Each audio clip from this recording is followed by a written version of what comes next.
A. R, the resistance, multiplied by L divided by A.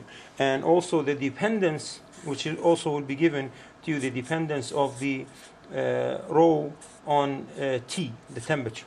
How does the rho varies with temperature? And as I said in class, or at least that it's simply rho 0 multiplied by 1 plus alpha, which alpha is a constant, and then T minus T0. T minus T0, and this is simply rho 0 is taken to be 20 for room temperature.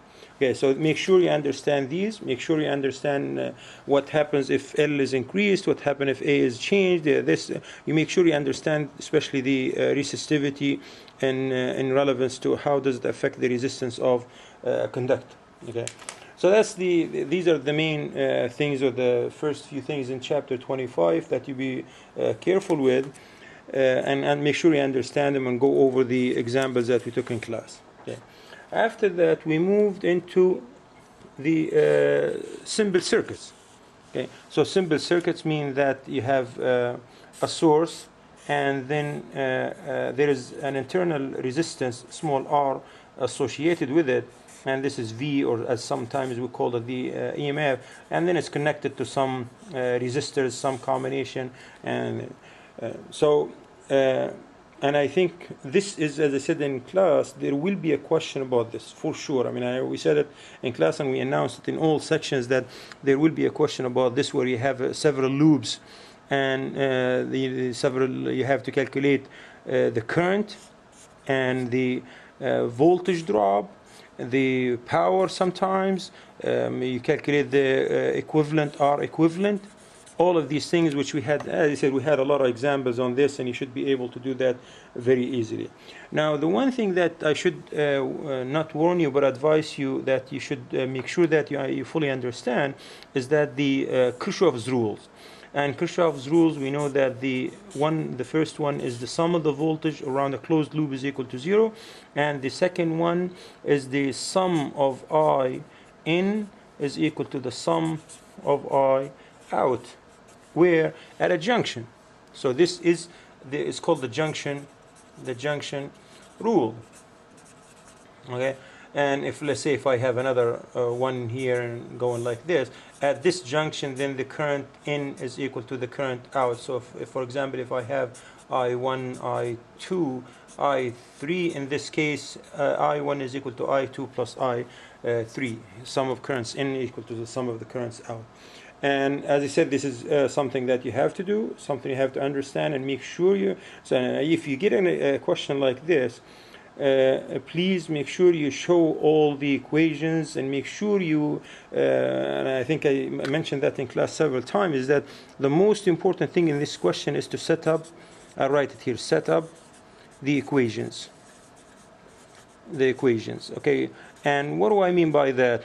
That means if I need three, if let's say if the unknown is I1, I2, and I3, suppose that means I have to show in my solution three equations in which they are given in I1, I2, and I3. Sometimes one of them is absent, but that's fine. But you have to provide me with three equations, and then after that, so once you have your three equations, then you start the solution. If I see your equations are correct, then that's the physics, that's most of the physics there, and then the solution will be followed that. And I think you'll be asked to, just like we did in the quiz, you'll be asked to show the details of the solution.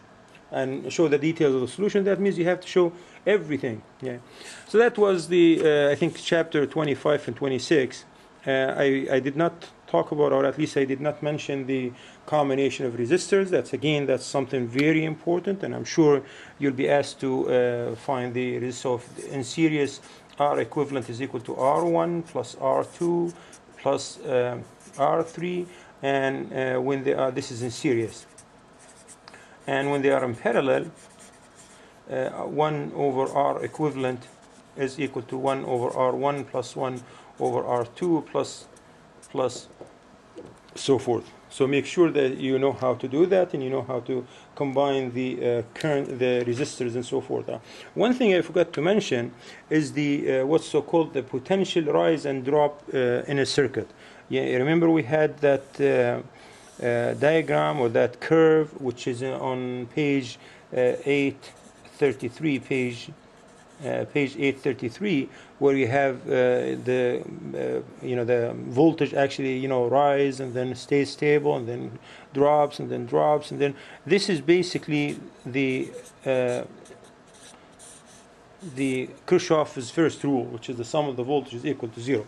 Here the voltage, and here the parts of the resistance. So if this is this usually is an increase in the resistance, then something like that. And as I said on page 833, again you have to understand that, and you make sure you understand how this, how do you do something like that. This come up with some with a graph like that. Okay, so this concludes basically chapter 26. And as I said, make sure we don't have to do the charging the capacitor and discharging capacitor. That's something we overlooked in class and we did not do simply because we did not have time. Okay, now we move on to chapter 27. I think this is where all the fun starts, because judging from the comments I read in the in your course evaluation, most of you think that or at least when I asked what's the most difficult subject, most of you said the magnetic force. Okay, now let me just quickly just go over the basics here. We have the magnetic force is defined, let's call it FB. FB, actually we called it FB. FB has two formula, QV cross B, or FB is equal to IL cross B. Okay, these two formula are exactly the same, except one of them we talk about the current in running or flowing in a conductor, and in this one we talk about a charge that is moving with a speed v. Now, make sure given any two of these vectors, we're talking about vectors, we're talking a cross product. A cross product, remember some of you I saw in the last quiz that you guys, some of you are using determinants, which is fine with me, but you can also use the method I showed you, which is I hat, j hat, k hat, and then you repeat I hat, j hat. That's for the vector qv, for example. And then for the vector b, again I hat, j hat, I hat, j hat, k hat, I hat, j hat. And then this will give you I hat, this will give you j hat, this will give you k hat, I, j, k hat. And this, as I said, the good thing about this method is direct, and also it takes care of the minus sign that usually people are stuck with here in the first, if you do the determinant. Okay. Now again, this is very simple, very straightforward. The only thing that you need to do in order to solve this, and this is again I can definitely say it's very important, is that the first thing I need to do in order to do any of these problems, the first I have